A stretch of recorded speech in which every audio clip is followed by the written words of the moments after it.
So English language paper 1. Here are a few last minute tips for you to watch before your exam.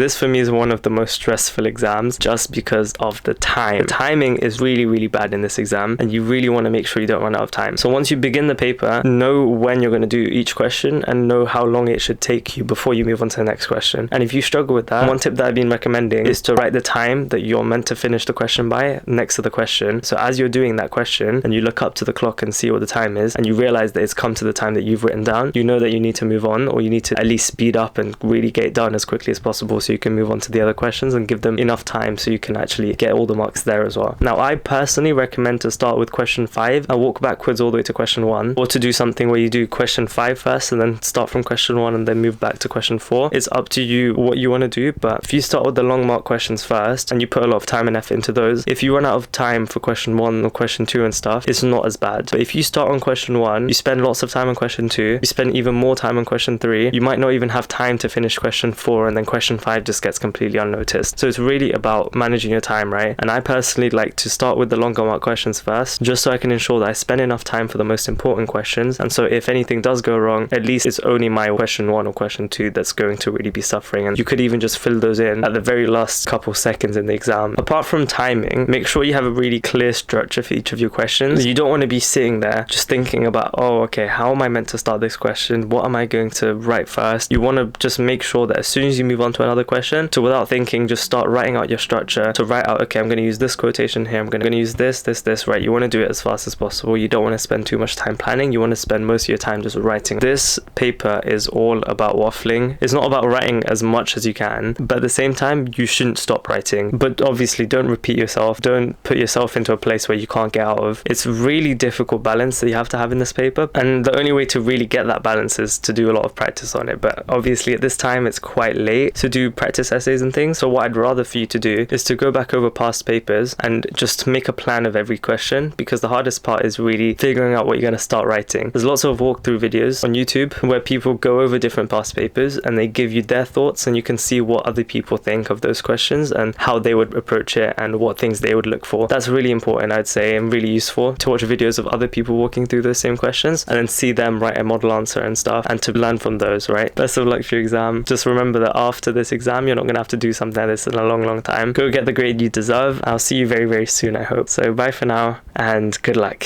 and revise.